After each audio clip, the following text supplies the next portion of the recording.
So if you're anything like me, you are sick to death of attending terribly produced events where at the end of it, you're thinking, why did I waste my time? Or even worse, if you paid for it, why did I waste my money? Well, as far as I'm concerned, you paid anyway, because you either paid with your time or you paid with your attention, and often you paid with both. And what I want to do today is unlock the three things that we need to get in order to make sure that every single time we throw or organize our event or bring human beings together, we do so right.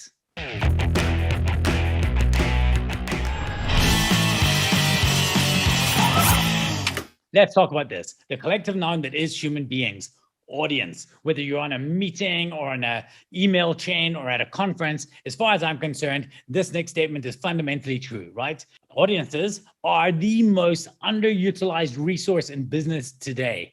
How often has your time been completely and utterly wasted because somebody didn't respect your attention? They included you in a chain of mails. You're sitting there thinking, I don't know, you read through the whole thing only to find that it wasn't relevant to you. Or you've been showing up at this conference or event that your company sent you to. You were all expecting to be excited. You wanted to be blown away. And at the end of it, you're just like, I didn't need to be there. That's the problem. You see, to me, a conference or a presentation has only really two jobs. It's to deliver a message, to achieve a result. And in fact, the deliver a message isn't its job. The achieve a result is the job. Don't take my word for it. Seth Godin had this to say. He believes that the purpose of a presentation is to change minds. That's the only reason I can think of to spend the time and the resources. And he is absolutely right, because you are spending the time and the mental resources to be there, often the cash resources as well.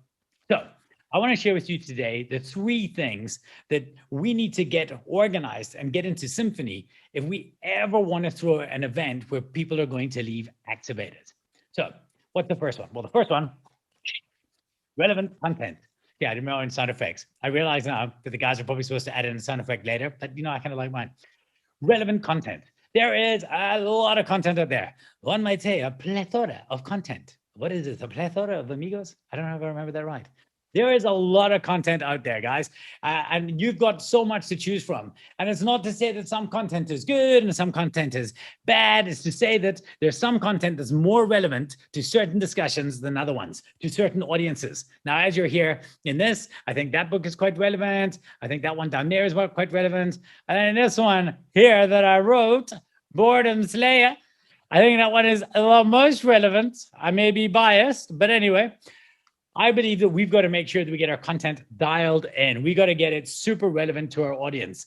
One of the big mistakes I see when people are asked to speak at a conference, they realize, hey, I'm asked to speak at a conference on digital marketing.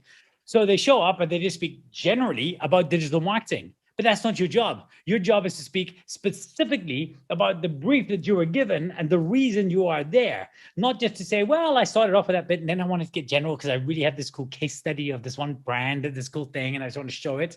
No, your job is to answer the question that you were given, to scratch the itch that they have at this point. Because remember, somebody else here or here or here or here may have already covered those bits or may be covering it. So you've got to make sure that you only stay in your lane and present the most relevant content.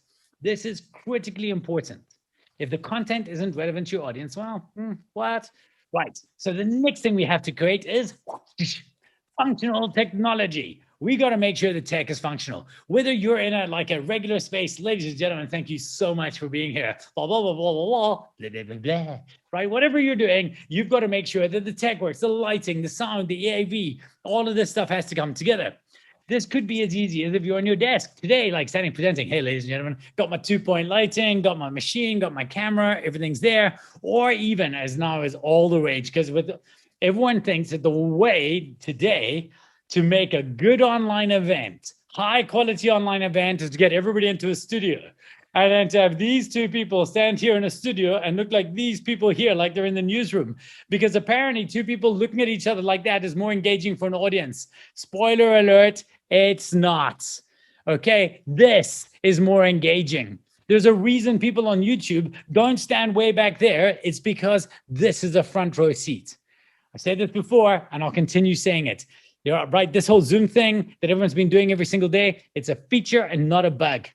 Now, The last thing that you have to get right, the last of the three circles, and this is the one that's always left to chance. It's like, well, we're going to make sure we're going to write a good brief of the content, make sure we structure it.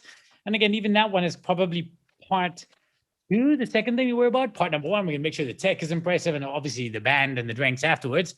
But the thing we're not really that worried about is how good you are when you arrive. You see, the thing that people don't care about is effective presenters.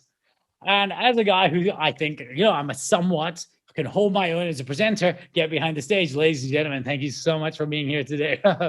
Well, you've been a wonderful audience, try the veal. Actually, don't try the veal. I'm a vegan, right? But you can stand there and you can deliver all these content and messages and things like this and deliver a really good sound message across to your audience.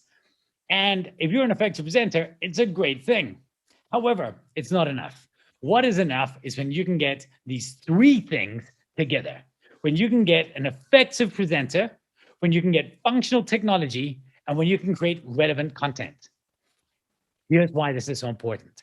Let's say we only get 2 out of the 3. Well, which one? Doesn't matter. Which ball you drop, it doesn't matter. It still will result in an unactivated audience. Let me demonstrate. And, correct me if you think I'm wrong. If you get an effective presenter in a room, so somebody really charismatic, and they're delivering really, really well, and the technology all works, but the content isn't relevant to the audience, they leave confused, right? They're like, I don't understand. Why am I here? Why are you telling me this?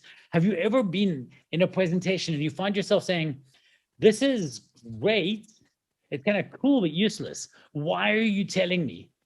That's problem number one. Now, let's say, okay, cool, it's not those two. Let's have a look at another two. So let's say we have an effective presenter and then we have relevant content. So you've got a great presenter and the content is really relevant, but the tech fails, right? It doesn't work and they keep on trying. Sorry, guys, I'm trying to share my screen here. This is so frustrating. Can you hear my audio? I'm just going to try and speaking to you. Right? All of these problems, these are not great. What happens then? Well, your audience gets frustrated. If you have a frustrated audience, it's just they're eventually going to dial out. In online events, this is a thing that will lose your audience very, very fast. And then, of course, is the last one. Let's say we have very relevant content and we have really, really great technology and the content is on point. The brief was brilliant. The tech is fantastic, but the speaker is boring. Hello there, ladies and gentlemen. I would just like to thank you all very much for being here today. Now, I want to talk to you about something very near and dear to my heart. It's very important to me, being that I'm into board games. Here is a card that I think you might like from one of my favorite games called Fantasy Realms. What? Right? You cannot. If you do not have an effective presenter, it doesn't matter how relevant your content is and how functional the technology is, they'll fail. And by the way, I want you to be very clear what I said here. An effective presenter. I didn't say a great presenter.